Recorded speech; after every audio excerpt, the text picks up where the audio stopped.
Right. All right, we are officially recording. Whoa, what is going on, everybody? Today is a big day for Nick Sands Presents because today I am sitting here with my man, Big Myke. We've been trying to get on for a while, and I thought, what better time than the 5th annual Nick Sands battery eating competition? We have downgraded to AAAs, but we're going to be eating 3 of them instead of just the normal 2. I'm gonna try for 4. That's what I like to hear. Yeah. Always going after it. That's Mike's problem, is he always tries to achieve too much. How are you doing today, dude? Not bad. How about you? I'm doing wonderful. Thank you so much for sitting down with me today. Hey, it's a pleasure. Always. That was weird. That was weird. We've been friends for like Very long time. 20 years now, so. Yeah. About that. So the real reason that we're sitting down here today is because Mike is in charge of the Live Free or Die Tattoo Expo. And I just wanted to come in and ask him some questions about what to expect, how he even got started in that situation. And what is it like planning what is essentially probably one of the biggest events in New Hampshire a year, like close to, not anywhere near as big as Bike Week, but it's got to be in the top 10 events, I would bet. I mean, I was there Hopefully, last that'd year be and you cool. couldn't even fucking move. Yeah. So how did you get started doing this thing? So I started working for Spider Bite in the mall where we met many moons ago, a couple decades ago, selling jewelry at a kiosk for the company. I remember going with my parents to the mall when I was a kid, and my dad saw me talking to you, and he was like, "Don't let your mother see you talking to that guy." I was like, all right, I didn't understand at the time. I'm sure many parents have had that You've reaction. essentially looked exactly the same for the last 20 years, so. Thank you very much. Weight's fluctuating here and there. Grays are coming in now. So I started working for him there. And then probably within the first year and a half I started working for him, we started working at other tattoo conventions and bike shows. And John Thomas, the owner, he has always kind of been an innovator. He's always kind of wanted to make things as big and amazing as possible. His kind of mantra on it all is to go big or go home. And we'd be traveling, across the Northeast and stuff like that, doing shows, doing bike week and all that stuff. And just realized that there's a lot of flaws we saw in other shows that he thought we could change and make better and offer a simpler process, And it's taken us a long time to get to where we're happy with how things run and stuff like that. But really, I mean, if we hadn't been going to Philly and upstate New York and Connecticut and Boston and Maine and all those other places, this probably wouldn't ever have existed. But I just started off working the event, for him as an employee. I feel like traveling as a assistant at tattoo expos must just be absolutely insane. Yeah, and there was a lot of just selling. We have we sell a lot of novelty weapons, swords and knives and stuff like that. So we always have cases full of that, and then we'd offer piercing, and we'd always try to put a name up for ourselves at a new convention. We'd have a piercer come and do a corset, a back corset where they, do multiple piercings in the back, then rope ribbon through it to, showcase, skill and stuff like that. So, I just mean there must be a lot of stories of just wild times at these fucking there's events. a lot of crazy stuff. I experienced a lot. Back in my younger days when I used to drink a lot, it was party time. It was a great time in the early 2000s, traveling around doing those shows and stuff. Because that was that must have been right around when tattoos were actually tattoo shows were getting becoming bigger. big, so it was becoming much more commercialized and much more accepting. You know what I mean? People used to look at tattooed people as miscreants and Neanderthals and bikers and convicts and stuff like that. And now you have people representing the state and your cities that are tattooed heavily. You know, you have lawyers, doctors. Everybody has tattoos. You have tattoos. Barely. You know what I mean? You still have some. You know what I mean? It is so crazy how far tattoo culture has come, and like I don't want to wax poetic on it because it sounds so stupid when you sit here and you're like, wow, you know, you're a big convict. You know, I'm sure you get that a lot, but it is interesting how far like the pendulum has swung to where even when I was a kid, people with tattoos were like, you stayed away from them. Yeah. Or like you didn't. I mean, my mom didn't want me Yeah, hanging you out know. with you. You know, so it's I, like, I wasn't even that heavily tattooed back then. I think I had a lot more piercings in my face and my ears, or, you know. but you know what I mean? It's just funny how that situation is now flipped on its head, and now, like you said, everybody's tattooed. Yeah, I mean, you see people like 20 years ago, you saw people with tattoos on their face and you stayed away from them. You know, and now every 20-year-old kid wants to get his face tattooed, you know? So, People start with the face now. yeah, you know, so it's totally different. But I mean, the business and the community is still the same. We're still all about the artwork. We're still all about, you know, creating a safe environment and a friendly environment for everyone to come in and enjoy the weekend, you know? We try to reflect how we run our business here at Spider Bite and Tattoo Angus the same way that we reflect that business. You know, we keep the shop very clean, updated. You know, it's never gross in here. We have a lot of pride in our building our community and the business. So we relate that to this and try to get better every year. If there's someone that complains about something, we try to figure out if we can fix something. If we can move somebody to a point where, you know, this or that, you know, and always trying to save money ways that we can and provide the best and newest things that we can. You know, we're a mid-sized show. You know, we're probably not ever really going to grow beyond 134, maybe 140 booths at some point. Who knows? You know, we have nowhere really to expand, and we like staying here in this city. It's where we're from. And it's really kind of like the hub of this state. You know, Manchester is the biggest city by population and by size, city-wise.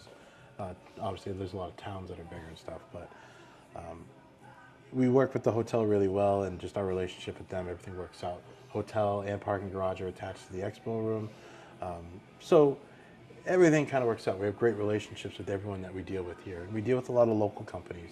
I try not to do too much, you know, franchise, mainstream corporate stuff, aside from some sponsors, you know what I mean? But other than that, try to keep it pretty local. I mean, I think there's at some point there's some corporate stuff you need to do. Like, you don't want some backwater New Hampshire guy selling cleaning product. You know, you don't want to buy like a under the table cleaning product. Yeah, you know, absolutely not. No. but I do think you guys do a good job of like staying true to New Hampshire and also just like true to the culture of whatever, you know, like you guys use the brands that have been brands forever, and you kind of touched on this a minute ago, but your shop is super clean. It's super like relaxing. It's like big and open. It's not like, I don't know if anything's even happening right now, but like there's not a lot of sound that escapes the rooms. So like the screaming is minimal, you know? The chainsaws and the torture rooms. Exactly. So it's just one of the interesting things that I find about this business as a whole is, like you were saying, John really is like, for a man who's never wore sleeves, he's like a very innovative businessman. And it's very interesting to see how Spider-Man has adapted and changed over the years. Yeah, I mean, and we're doing more now too. You know, we started buying investment properties and stuff like that. So we have like a Airbnb type situation and a retail situation over on the old Stills building on Mammoth Road. So we bought that a couple years ago and been redoing that. So we turned the house into 2 apartments, and then now we're gonna turn the barn into like efficiencies, like studios. Just to keep going, you know what I mean? But I mean, John always had the limo. We still have a limo. Still have the limo. Still have you guys are piercing, tattooing, but it started just as a piercing shop, right? We started as piercing and tanning. Tanning, Actually, that was the other one. right next. And right barbershop. You guys used to have a barbershop. at the other shop down the street, but we started off right next door, actually, on this top floor. It's where I got first pierced by spider bite back in the day when I was in Prince high school. Albert. No. Just my ears. My mom freaked out because I got them like 8 gauges and they were just thick, and my mom freaked out. It was funny. I was like 15, 16. But yeah. Good on you for going to an actual shop to do that, though. I mean, I was interested in the industry, and my mom had been kind enough to buy me some stuff from an old website, like mail order catalog, like piercing stuff. I was piercing kids in high school. Nice. You know, I shouldn't have been. I didn't do my ears. My mom took me. But, you know, from where he started as a small tanning salon with one booth piercing, you know, to today, you know, where we're 30 some odd years, you know, into the business now. I think he's doing really good. I've been here for 21 of them, you know, and we just keep trying to grow and improve. And, you know, a lot of people don't know that I've been here for that long. Some people come in and don't realize. But yeah, I've been here since I was a kid. That seems crazy that you've been here for that long, and because I've known you for so long, I've watched your growth through the years, and you know, like you said, you started off as just like, I mean, when I met you, you were just a guy who worked at a cart in the That's it. in the thing, and then I can remember when you got promoted to, I don't know if you were some kind of manager of like the whole shop over there, and how like genuinely excited you were. Yeah. And also, like, kind of now looking back, like, kind of adorably nervous. You were like, oh, I don't want to mess up, you know? And so, like, it's been really great to see you, like, keep going to that next level and keep going to that next level. And now seeing you now is just really cool to watch that. Thank you. It's also great to have a supportive boss. You know, a lot of people have a different view of him, you know, because of what they know of him in the past or whatever. He's got the biggest heart in the world. You know, what other boss would let some 26, 27-year-old kid take weeks off and buy him a trailer for his band to go on tour?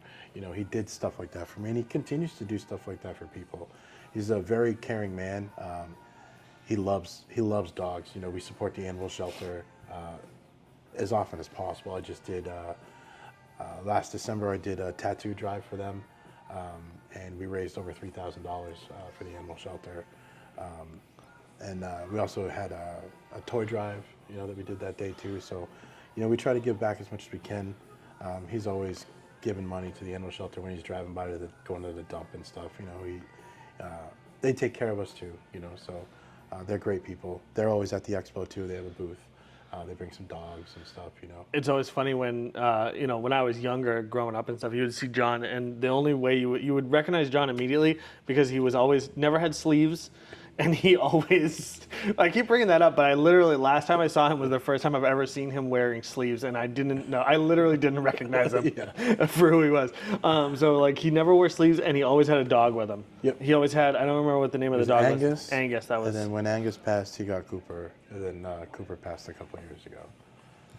But, Angus was a great dog though. You would always see him and John together, and when he wasn't with John, he would be down in the shop just like hanging out, sleeping on the or couch, going through the trash. But it is really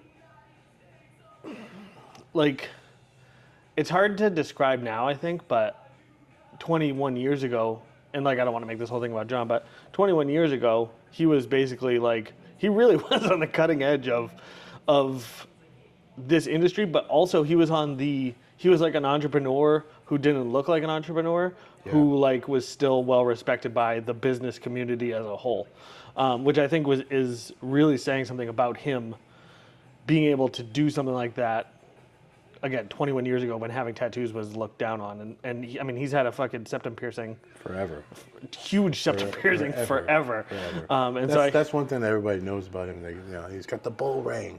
It's like, yeah, the septum. Yeah. You know, that's one of his like markings that everyone knows. Well, I think most people hadn't even seen something like that in a guy who was also running a successful business in 2000. Yeah. You know, that's a high achievement. I don't think enough people really give John the credit he deserves for that. So you started working for him 20-something years ago. Yep. And what has your trajectory been like? And does it feel like when you look back on yourself in that younger role, does it feel, can you like see how much you've changed and how much you've grown? Or does it just feel like it's been so gradual that it's like frog in the water type of thing where you're like, don't even realize it? I mean, everything that happens to you in your life, whether it's your professional or your personal life, is going to change your outcome and your outlook on how you do things. You know, there's been years where I've lost focus. There's been years where I've had problems. You know, I struggled with alcoholism for a long time. And I think once I finally decided to quit that, I was able to really hard focus on certain things, you know. And, you know, life today is hard to focus too, you know what I mean, with kids and everything else, you know. But we have a really good team here, office team and staff team, that really runs this place the way it should be, you know. So I'm very thankful, you know, for that, you know. The office crew that we have here is top notch. You know, I wouldn't trade it for anything right now. Probably one of the best office crews and managements this place has had. So I can't complain about that, you know. And you know, you're always going to deal with stuff with employees, you know. But as far as like my growth, you know, I got to learn how to do graphic design for free from this place. I kind of got thrown into it, you know what I mean? But I have a lot of basic skills that help do everything for this business, and I can cater to it without having to hire out. So that I'm thankful for. You know, that's really progressed me. It got me into doing show flyers for bands. I did like 90% of the flyers for Rocco's back in the day, you know what I mean? And I still do band flyers here. They just sold that so. place. That place just got sold again. Good. But yeah, you know. I distinctly remember someone watching like a 30-year-old man get thrown down the stairs at Rocco's over some stupid dispute of some band doing something that they weren't supposed to. And Well, see, this is the problem: is when you have a bar that's downstairs, and they sell you $3 beers that are this tall, and don't stop selling you those beers. While you have violent hardcore shows happening upstairs. And you have massive aggression in a small space that's hot and there's no ventilation. Yeah, you're gonna get kind of things. I was like always amazed the mirrors there never got smashed. Oh, they did. Did they? I had never seen Full-blown them. chaos. The dude Johnny that used to run the Nashville Legion Hall shows. Do you remember Yep. those? So he was wasted. Started throwing chairs at the wall during full-blown chaos. It was awesome. Awesome. To watch Dave Thirsty crack and crumble like that, you know what I mean? I'm sorry I missed it. Dave Thirsty, there's a name of one piece of shit I haven't heard in a long time. Fucking What's he doing now? I don't know. Hopefully Maybe fucking dead. just laying. I don't know. I don't want to speak ill of somebody. All right, I will. I will. So he's this guy who was this degenerate piece of shit who was always fucking over every band, whoever worked for him. Almost as bad as Bernie Goulet. Yeah, he was a fucking cancer to the scene. I don't even know. I don't understand how he even stayed around as long as he did. I mean, the fact that he didn't just get the shit kicked out of him at every turn. I know, that's what I mean. Like what? He did. Like what kept him coming back? I don't understand how he. He just thought he was changing something. I don't know. Whatever. Fuck you, Dave Thirsty. Anywho. That took a real negative turn. Yeah, This podcast doesn't go negative too we're not often, negative so people. I just wanted to. That's how much of a piece of shit he is. Is that He's even a your pizza beloved shit. Nick Sands? He's a pepperoni pizza shit. Even your beloved Nick Sands hates him, and that's saying something. He's the nicest guy I've ever met in my life. You said that about John, so I don't know if I can take that seriously. I don't know how much I believe you. Is it ever weird seeing that progression from like working, you know, in a mall kiosk to now being in charge here with like a staff and doing all that? And what kind of, like, I don't want to get too business heavy, but like what kind of skills did you learn, and like how have you seen yourself grown? And if you could go back, how would you do it differently? Time management. I've definitely learned how to manage time a little bit better. I definitely realized that I need to take a step back and listen before I react to some things. But like I said, like really the other managers here are really top notch too, and really help out. You know what I mean? So Yeah, there's stresses and stuff like that, but I've been a people person, you know what I mean? I was the lead singer for a band for a long time that toured a lot and played a lot of shows, so I had to interact. I can interact. You're still the lead singer of a band. I don't know if you know that. I am, but we don't really do anything. So we're just old and like to fart around a jam room. The only show I've been to in the last probably 20 years was your CD release. Or CD, what do you even call it now? Album release? It was a CD to me. I don't know. Your cassette I mean, we tape did release? CDs, cassettes, and we did vinyl records. Did you do so- cassettes? That's funny. Yeah, we have them. They're nice too, and all neon green. So. I don't really know. I mean, it is weird to think that I'm still here. You know, I'm going to be 42 this year, and I started working here when I was 20.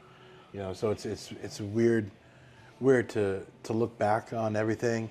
It's great to see the progression. You know what I mean? Because I visited. You know, I was a customer at this shop, then I was an employee at the shop down the street.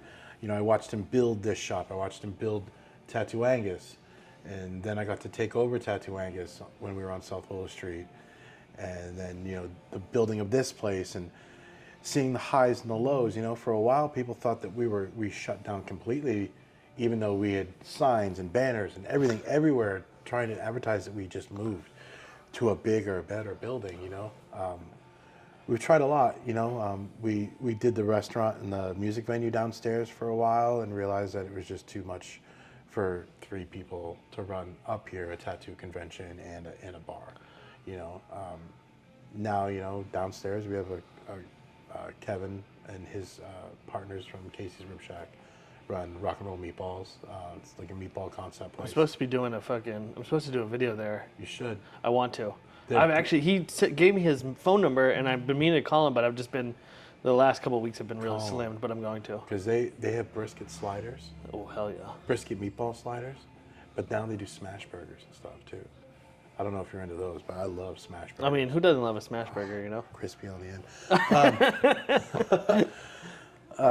But yeah, so the progression has just been really great, you know, to see for him, and obviously, you know, he's kept me around. So that Is there someone here? Do you need to? no, Okay. So you took over, when did you take over, how many years has this been going now? This is the 17th annual. We took 2 years off with COVID. I started jumping in on the planning year 2.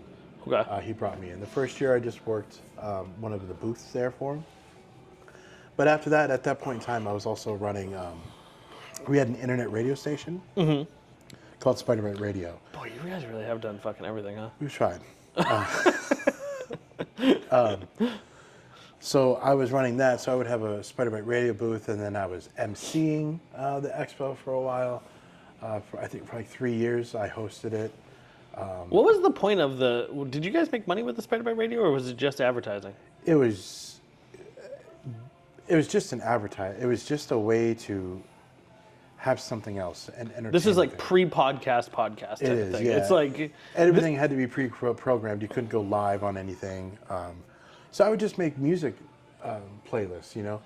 John is a music lover, and when I took over Spider-Man Radio, I actually burned, whatever you want to call them, all of his 2,000 plus CDs onto a hard drive so that I could go through. And he's like 70s, 80s, early 90s kind of guy. So like I got to build playlists all around that. And then because of my heavy metal, death metal background. eclectic tastes. Yeah, I got to do a metal show, you know what I mean? So I got to do a 3-hour window where I got to pick whatever bands I wanted. My bands, my friends' bands, big bands, whatever. You know, and just with the rise of Spotify and Slacker, I think was a big thing back then. And now you're getting, you know, all the other music and streams stuff. It just was a waste of time. Yeah. You know what I mean? And we were paying a lot of money to ASCAP and all this other stuff. And it's not profitable. Right. You know, so let's do another venture. You know, so we put more time and a little bit more money into the tattoo convention. And that's really, you know, that's, besides, you know, these core businesses, that's our baby, you know. And we try to push it to the max with everything that we can do. try to bring excitement and new things every year, you know. It's funny because when you, in the tattoo industry, when you think of the tattoo industry, you don't think of like a well-organized group of people executing things at like a high level, but logistically, the nightmare of having to set that up must just be insane. It's repetition at this point. With 134 booths. Yeah, it's all repetition at this point. You know, things go really well. Last year we sold out a little earlier booths. This year I sold out like April 25th. You know, and the show's not till July, so I sold out 3 months beforehand. That's new. You know, it's new. You know, I mean, we sell out every single year, but Do you it's ever usually have? last minute. Have you noticed that now because I'm assuming when this first happened, you had to call out and try and sell booths, as opposed to now. Yeah. I'm guessing people come just to you. Now, so I have like a promotions team that we send to all the big tattoo conventions around here, and I give them a sticker, a card, and like a printed one sheet that just basically says, you know, you can do this, do that, you know, sign up here, early registration now, whatever. So I have them go out and hand them to every single tattoo artist at the conventions, and we get a lot of, I'd say 90% of our new people come from that. So it's, I mean, I don't even have to, like, we don't really do much social media stuff until right now. You know what I mean? That's when I'll have them pay for ads and pay for things. But it's really a lot of word of mouth. You know? A lot of artists like the fact that if there's an issue and they address it with us, we're not like, okay, give us an hour. You know what I mean? We stop what we're doing and then we address the problem and we take care of it for them. And we're honest. You know what I mean? We're not trying to screw anybody over. Right. You know? This is a gathering to showcase your stuff. You know what I mean? Jesus Christ. You can take it if you need to. Hello? Is it ever, like, I would imagine there would be a lot of clashing personalities in a situation like that, like a high stress situation like that. Does that ever kind of happen, or am I just assuming that wrong? I mean, it does. I mean, there's situations where, you know, like they're upset about something, you're trying to calm them down, but also solve the problem for them. John does a lot of that. He's really good at it. I've kind of learned from him how to do that with people. But like setting up the show, you know, like I said, we use a lot of local companies to help us out with like the pipe and drape for the backgrounds, sound company, you know, it's all been going for so long, you know what I mean? Like if there's any little changes, John and I will usually change the layout ourselves after the pipe and drape company sets up. We'll go through, okay, well, you got to pull these. So it's really me and him, you know what I mean? And then we have a couple other guys that we count on heavily throughout the weekend that have been with us for multiple years, you know. And how often are you thinking about, like, when does the planning for this start? Before the previous show even starts. Oh, so you're already planning for next year's? Yeah, we already have a logo in the works for next year's event. After the show, usually like a week or so after, we'll get the dates. So we can start working on the website, start getting everything ready for registration, start doing all this. It's a full year-round job, especially where you have such a small crew that works on it. Yeah. But like I said, this isn't like you have people. The Villain Arts shows, Troy Timpel. What's that? So that's one of the biggest. I don't want to say franchise, but it is kind of a franchise. So he does shows in they're Villain Arts, and they do them in like probably 30, 40 some odd states. I imagine that he has a massive crew that helps him run all those. Just because he's doing 30 some odd shows a year, that's insane. That is insane. You know what I mean? And some of them are back-to-back weekends and stuff like that. So I can't imagine the stress that he goes through. I'm sure he's got a really good template of how everything runs and structures and goes forth. John and I have kind of honed our stuff in, and it's a system. You know what I mean? Yeah, it gets stressful. Yeah, people piss you off. People are entitled and blah, blah, blah. But really, I mean, we're all there for the same thing. They spent money to be here, you know what I mean? So, like, yeah, let me help you out a little bit. I feel bad. Right. You know, I'm going to help you out. So, you know, you gotta play the role, you know?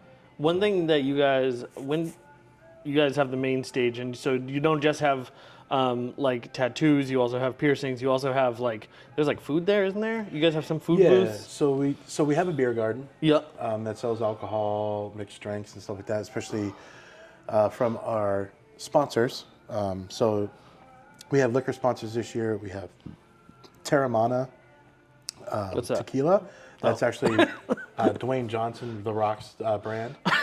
Please, I was like, who the fuck's Dwayne Johnson? The Rock. Come on, you haven't seen Red No, I Notice? know. I'm just Come on, kidding. you ever watch Red Notice? I refuse to refer to him as Dwayne Johnson. God damn it. well, he's That's an like actor now. Sasha Grey trying to get her porn credits removed. Like, that's how you got famous, all right? Just because you did one Law and Order doesn't mean that we're gonna forget all of the great memories we have of you. You know what I'm saying? Continue. Yeah, so I'm passionate about that. Terramana Tequila. We have Jägermeister. We have Deep Eddy Vodka and Jim Beam. Those are our liquor reps, and they'll have signature drinks in there. But yeah, so the hotel provides concession. We worked with them a lot about the menu and stuff like that to try to get better food, fresher food, which is awesome. And we always have prepackaged Heidi Joe's beef jerky and jerky sausage sticks and stuff like that. So they're always there. And then we also have Squeeze the Day lemonade. So they make their own craft lemonade and stuff like that, different flavors and all that stuff. It's absolutely delicious. I got one last year. It was so good. Yeah, and I think I drank like 4 or 5 on the weekend. So it's awful. I've been pissing blood. Awful that I'm spending that much money on lemonade. Lemonade and also It's great that it's so good. it is so good. They have put little sharks in mine. Yeah, It was they like did blue that. with little sharks in it. Yeah. Can't fuck with that. And then I have another tattoo artist that comes from New York, and he does a lot of like the freeze-dried candy.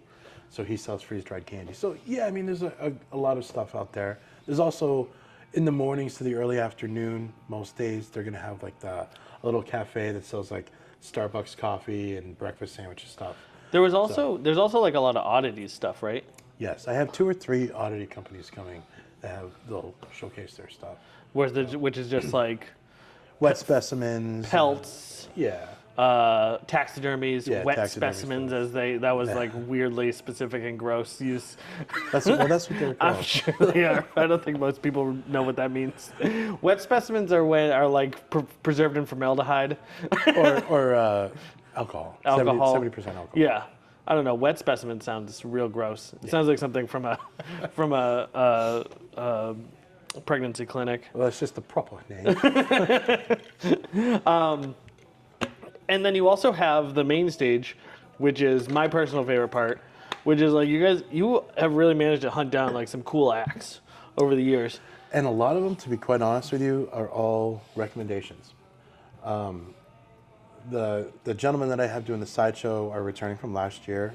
The Monsters of Schlock. Yes. and They're incredible. So they're Orbax, who's the one with the big mustache. The one who talks. Yes. He's like he's a scientist. Yeah, he's like a physicist, right? Physicist, yeah. He's brilliant. He's got an awesome like YouTube channel, like teaches about astrology. I believe he moonlights as that's what he does. He's not it's not his full-time gig. No. But he's a not substitute either, but he's like a guest like a guest speaker.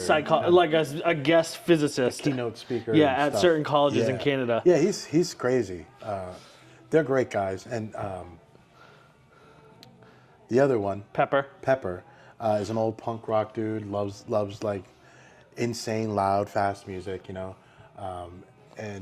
it was great to talk to them and be around them and to welcome them last year. They're from Toronto, like Toronto area, so I got them really, really good seats to the Fisher Cats. You know what I mean? Because it's their affiliate. So they were pumped, and just to show them like, hey, like this is cool stuff that we got going on here. It's a cool city. They were a great recommendation. Who recommended him? Actually, the sideshow that I had used the year before, they weren't able to make it, so they recommended them to us. And we kind of like to use people for a couple of years and rotate them out, and then come back, just to change it up some. The suspension team, they do like full body suspension, which is they pierce you with like hooks. I've always wanted to do And then they suspend you up, and it's a euphoric free hang. Have you ever been suspended? No. I've always wanted to. I've watched. It's a fear, you know what I mean? I don't. I'm a big guy, yeah, you know what I mean? I don't want to rip. I don't know. I've always wanted to try it. It looks like it I could used to be a lot fun. smaller when I developed this dream, but I do really Dad want to. life. I still want to do it. I know a guy who was 350 pounds who used to do it. Yeah. I mean, we had a piercer that was a bigger guy, and he did it, and it's fine. It's just an internal mental feeling, Yeah. you know what I mean, that I have of it. But it's awesome. We used to travel, like I said, and we go to Philadelphia. This huge hotel in Center City, Philadelphia, this Sheraton Hotel, big lobbies, you know what I mean? It's just wide open, and here we are, watching these guys on like luggage dollies suspending from them getting pushed through the lobby, and they're just kicking their feet, and it's just like there was a tug of war going on in one of the open hallways where they were suspending, playing tug of war, and it was like, this is an insane culture. Like, this is great, you know, to submerge yourself in. That's a real fun one because I feel it's still like kind of illegal, isn't it?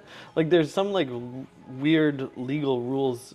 Well, I'm sure you guys are doing it fully legal, but isn't it like? Well, yeah, they have insurance. They have insurance, and they also, I'm sure they're regular like actual piercers, but it used to just be like the Wild West, where it was just like you just show up to some fucking dark basement where they had it all set up. No. Because I went to one with my buddy. I went and watched my buddy do it one time, and I didn't have the time, and I guess they didn't know me, so they were really like, they wanted you to come a few times and watch, and then I got for some reason I never got invited back, probably because of all the dick jokes, but they're like, this guy's giving off serious cop or pervert. So yeah, anyways, it was just guys doing it. It was like no one there was a professional. They were like mechanics or whatever. Like other weird shit. No, there was no professional piercer on site. This was like 2010, That's crazy. 2009, and it was just like people. Actually, probably earlier than that. Probably like because I graduated in 2006, and it was right after that. So like 2006, 2007. Just in this guy's basement, he had like a whole setup, like you said, with like the channel that you could, the trussels and stuff that you could, and they would just do it. Hey. But like that was illegal. That had to have been illegal. Probably. I mean, any time that you're technically not supposed to like practice any of that stuff in your house. You're not supposed to tattoo. You're not supposed to pierce. It's not a sanctioned area for it. It's not. It's your everyday living quarters. Are you sure? Because this guy's offering me $50 tattoos in his kitchen. That's insane. That seems like a good deal. I don't know. Just as like a frugal man, you know. We're gonna have to edit this out. Now, this year, what is different about this year than has been about the other 17 or 30 years or whatever, however long you guys have been doing this? This year, actually, so we used to sell 1 day, 2 day, and 3 day passes to the show. And this year, we're just doing an all weekend pass. It's $20 online, $25 at the door. You get a bracelet. It's a nice, quality, thick bracelet. Come and go as you please. You want to hang out for 2 hours on Friday, come back, spend most of your day Saturday, then come back Sunday. Totally cool. Dude, $20 for a whole weekend of entertainment and fun. Exactly, you know. So that's the one thing that we're trying different this year. Just take it easy on everybody's wallet. You know what I mean? We've all been suffering a whole lot with this economy. You know, everything's going up, fluctuating, gas, groceries. So this whole economy situation is just. Chris, you're making me work a lot for this episode. I'm editing a lot. Usually I just put these things. Usually I just slap these things together, export them. Takes me 15 minutes. Jesus. So for $25, I feel like. But you're such a diva. $25 is a good deal, especially for the whole weekend. I feel like it used to be. I don't remember. It was $20 for 1 day, $25 for 2 day, and then $30 for a 3 day. Okay, she's at the gym. She's at the gym. Okay. And so, yeah, you've really fucked me up here. We're gonna reset. We're talking about the tickets. Reset. Okay, we're talking about the tickets. Okay, so where can people get the tickets? Online or in person? So they can go to livefreeordietattoo.com and they can buy the tickets there, or they can show up. We take cash, credit on site. So there'll be 25 there, 20 plus processing fees or whatever. But yeah, you'll get sent a little code or whatever, and then they'll scan it when you go in. So. Coming back to the tattoo industry, is it ever weird when people show up and they want like a really like emotionally and like a tattoo they're heavily emotionally invested in, but for you guys it's just kind of like a day at the office? Is that ever like a weird? Is there ever like a weird dichotomy there? Yes, I mean back when I was more working the desk and I dealt with. Sorry, I didn't mean to shift gears on you. Oh no, you're fine. Now you know how I felt. So back, I guess when I was working the front every single day, all day, and I dealt with that more so. I guess yeah, it was just kind of like I completely understand it and I feel for you. I'm like, let's get you to somebody. Now I don't really get too far into that anymore. I know it still happens. Everybody seems to want their chance to be on TV. You know what I mean? Yeah. So like they're trying to pitch their emotional thing, which I understand. I have tattoos that mean a whole lot to me. You know what I mean? And I'm sure at some point if somebody asked me, I'd be able to give them a whole story of why it means what it means to me. I just made them up afterward. I just got the tattoos, and then now I have emotional stories that I made up after the fact. Yeah, it's cool. I mean, everyone has a story for what they want to get, and that's great. I wanted to be a boxer, but rather than box, I just got tattooed boxing gloves.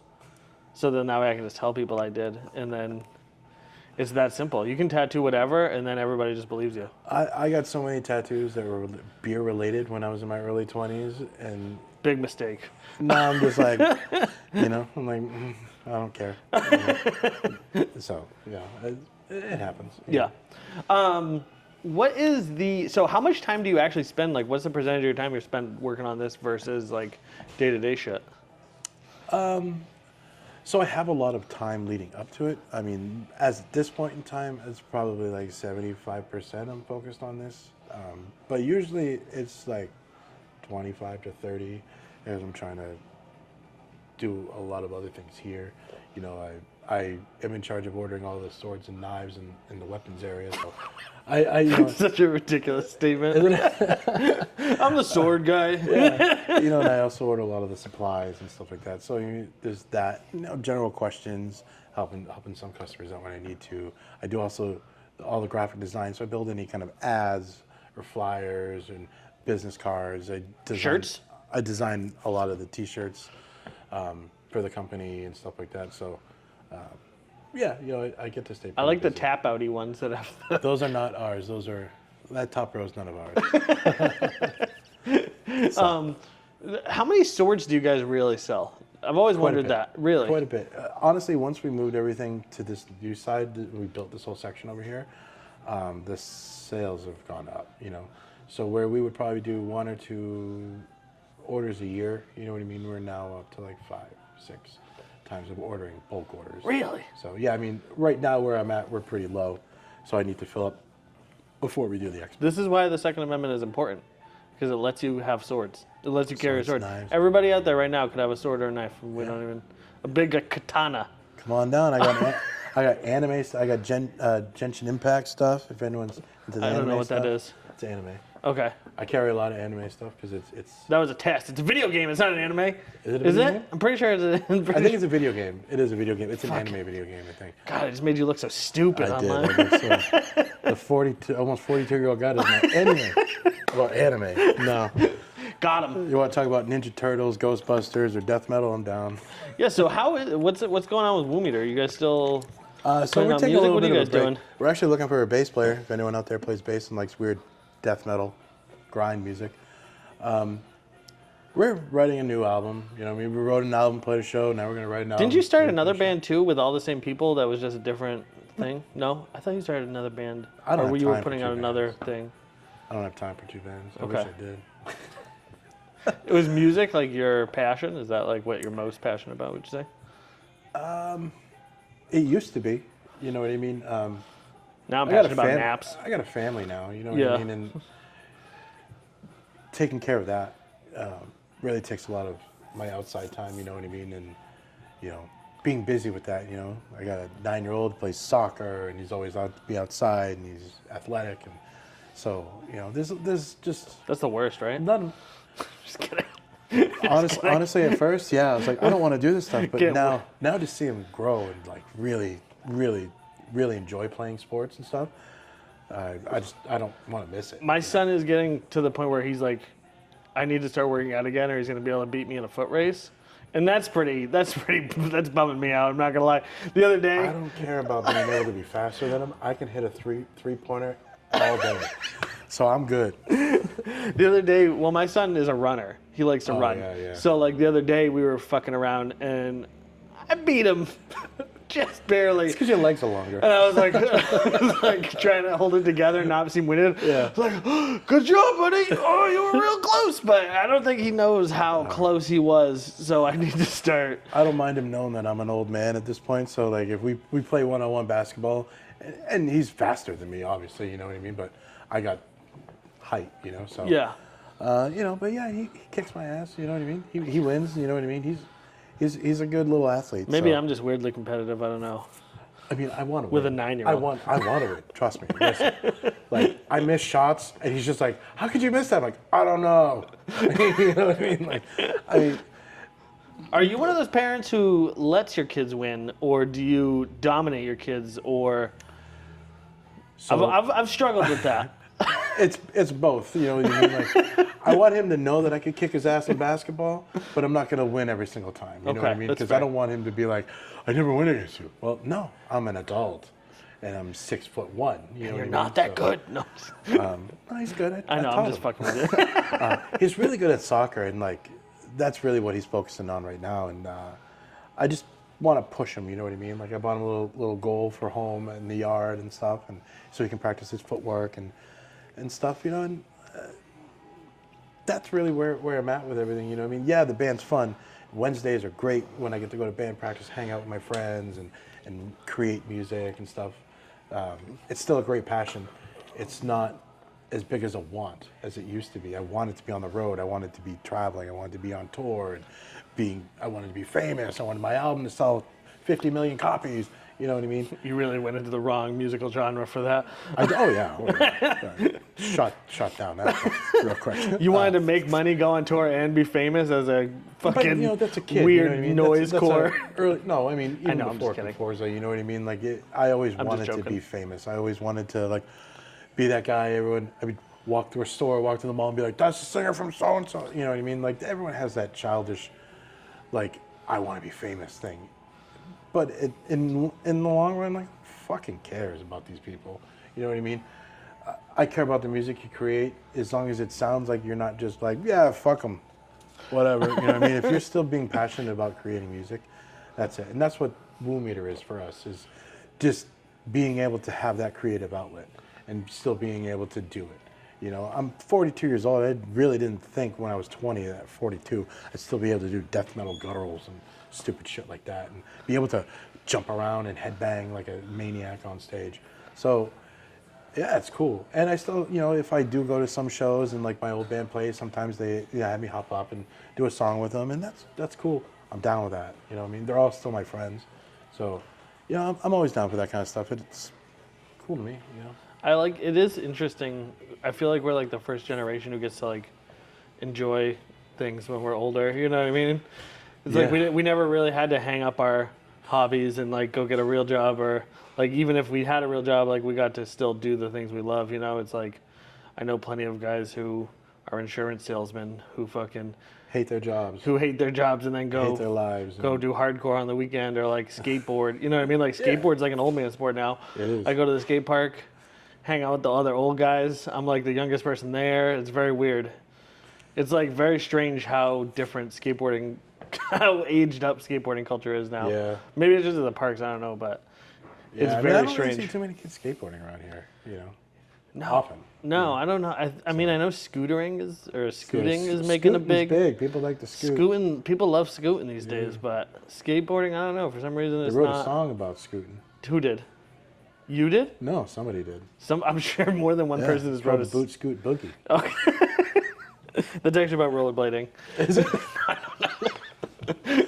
I remember It's about unicycling. we used to call basically, so in the like late 90s or like the 90s, skateboarders basically bullied rollerbladers out of existence. Yes, I just calling remember. them I fruit remember booters. a lot of hearing a lot about it Yeah, and the names that they would call them and stuff like that. yeah, they were calling fruit booters. Fruit boots. That was the name, and then.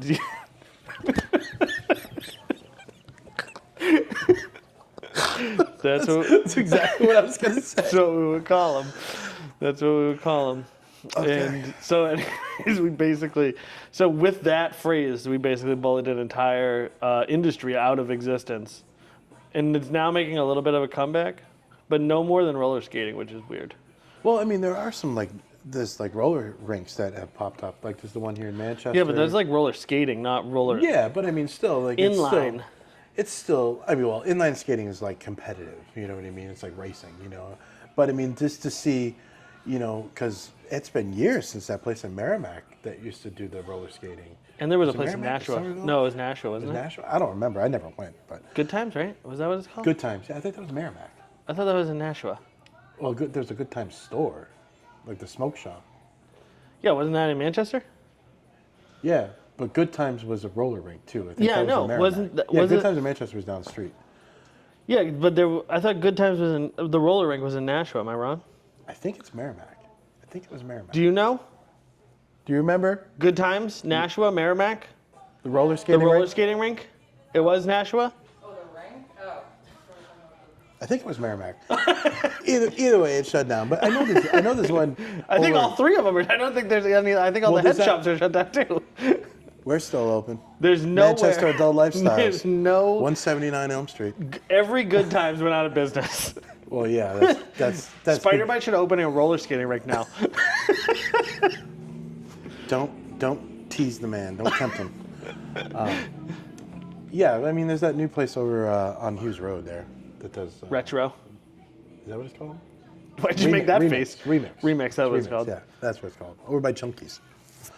But yeah, you know, I mean, everything revolves around. You know what I mean? Like now you're seeing kids wearing the big pants that we used to wear when we were teenagers, and all our parents were just like, "You're just gonna drag those around on the ground," you know, and all that stuff. You know, I was never into big clothes. I always liked. I don't I'm know older than you, if that's it was why. a sensory thing, but I've always liked clothes that were very tight on my body. Yeah. I like it to feel like my clothes are hugging me. We had those Jinkos. I don't have enough love. That covered I your never have feet. enough love growing up, so that was how, you know what I mean? A nice squeeze made me feel good. Came up in the era of the tightest jeans you can possibly imagine. You did, yeah. Yeah, a lot of your friends wore girls' jeans. Yeah, back I was then. just gonna say I came up in an era where they didn't make men's tight jeans and you had to buy girls' jeans. Yep. And was the youth thing. large shirts. That was the thing. That was a thing. That was the type of guy I was. Yeah. And it was you, Mike. They always used to come around and be like, you, Mike, Tony? You used to hang out Tony, with my boy Tony. He never wore girls' jeans though. No. But Tony. Me, Mike, Tony. I mean, there was a. Did you ever hang out with John Tam and them? Oh yeah. Yeah. So yeah. Yeah, I lived down the street from John Tam. Oh really? Oh, his dad's house? Yeah. Oh yeah. Yeah. Yeah. That's- I was there. That's when I first got hanging out with Steve Cummings. Was I joined Hit the Deck Yeah.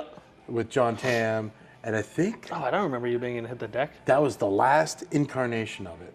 It was that, and then we jammed at John Tam's house a couple times, and then we moved to Morgan Storage, and Steve and I quit.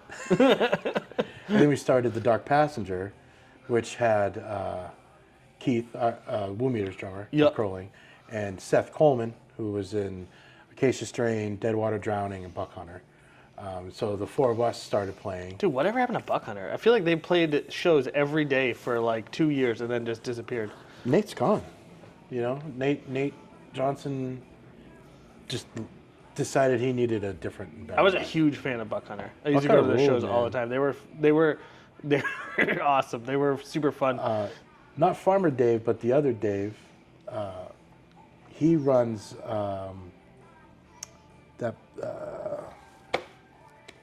he runs a burger spot right down here, like a little. Well, I think he's got Shoppers, but then he's got. I can't remember the name of it, but he's got a place down here. Dan Haggerty. Oh, not Dave. Dan Haggerty. I've known him fucking forever since we were teenagers. But yeah, so he's got a business down there, right on Elm Street. He does great too. You know what I mean? But yeah, he was in Buck Hunter. He played guitar in Buck Hunter. They were just a wicked fun. They were like very. I don't know. At the time, they seemed very meta. I didn't know any of them, but they They were seemed. just Southern metal. Like I don't give a shit. Yeah, Fucking but none of them were lawnmower. Southern, right? They were all No, from. they're all from like Brookline and Holland.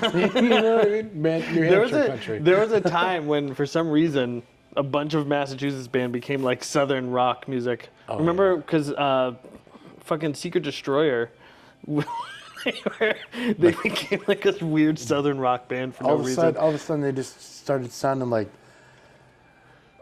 a heavier Metallica Load album. Yeah, I don't know what that was about. Like, I don't know why everybody did that. That's Davey Muse, you know what I mean? He's a fucking idiot, that kid. Oh no. I don't like him. I've never liked him. I'm sorry about to hear that. Vanna and all that. Vanna dudes, I love them. Nick and all them. They're great kids. But Davey's just a jackass. I was never a fan of Vanna's music, but I was friends with Davey and we talk still sometimes. He's a good guy. But if you're watching this, Davey, sorry. Let's go back to talking shit about Dave Thirsty. I'm sure Davey could talk a lot of shit about Dave Thirsty too.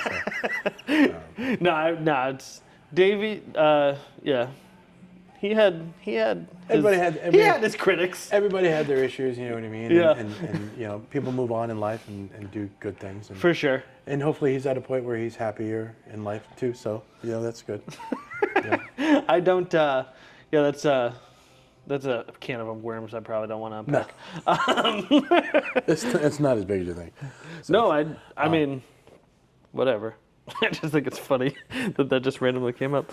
Well, you know, you get a lot of people that were in different genres of bands and on the side of different things and how they were mistreated by other people for other people. You know what I mean? And It's not necessarily mean that it's his fault. It's someone on his team's fault or whatever. You know what I mean? Like, a lot of bands felt disrespected when other bands made it or came through and you felt like you were disrespected in some ways, you know. And that should never be the way it is, you know. And 15, 20 years ago, yeah, you know what I mean, we're all dumb, drunk kids and doing stupid shit, you know, and now you're an adult and you're older and, like, you let bygones be bygones. I mean, I would never start shit with... Subcultures like that are always weird, because what's funny is, like, I was never good at skateboarding, but I enjoyed hanging out at skate parks and like skating.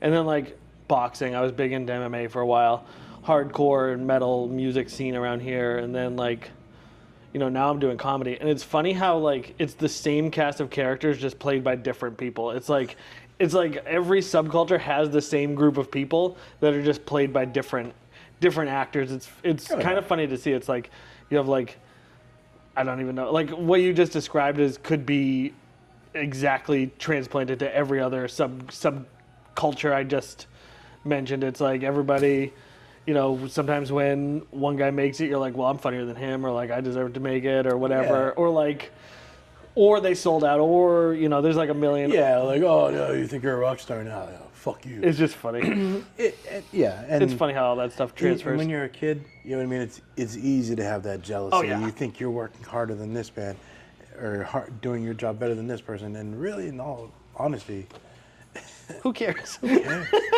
Do the job correctly, and you're gonna. None of us are making money. No, not even making money off selling T-shirts. You know what I mean?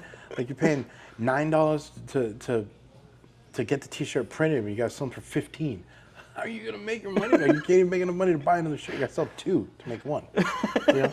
So yeah, you know, like dude, T-shirts are crazy because it's funny you say that because I was just thinking the other day there was a band selling shirts for like $30 a piece. And I was like, $30 for a fucking T-shirt? Like that's unbelievable, man. Like that's just a crazy. And it is what it is. You know what I mean? That's just the. I mean, you do it because it's supporting small business basically, but at the same time, you're like, the fuck, you know?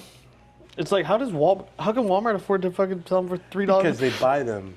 They buy tens of thousands of them at a time, so their price just shrinks and shrinks. Right. You know, so like they're able to do that, you know, which is understandable. Where do you get them for $9 a piece? Because I couldn't find them that cheap anywhere.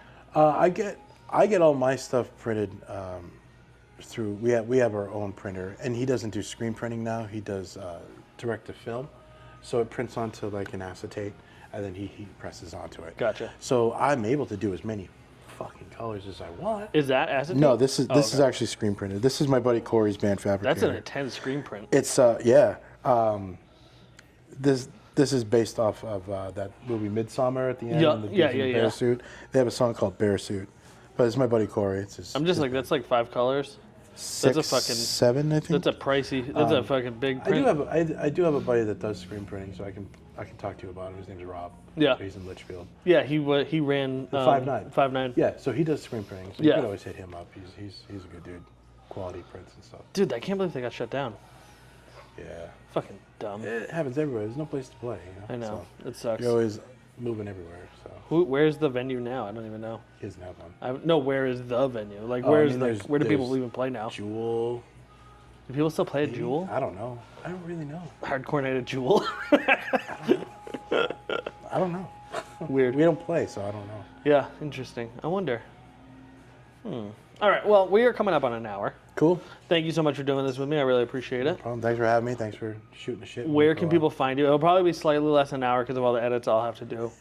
Because Mike kept fucking up. But other than that, You can find me here at SpiderBite, spider-bite.com, tattooangus.com, manchesteradultlifestyles.com, or livefreeordie.tattooexpo.com. just the craziest mismatch of things. Soon to have a roller rink. And where can people find the Live Free or Die Tattoo Expo? So it's at the Doubletree by Hilton, 700 Elm Street in Manchester. The hotel and parking garage attached to the expo room. Tickets are available at livefreeordie.tattoo.com. $20 online or $25 day of. Cool, baby. Guys, thank you so much for watching. Mike, thank you so much for doing this. And we will talk to you next week. Bye. Come see me at the Tattoo Expo. Oh, God, fuck. Oh.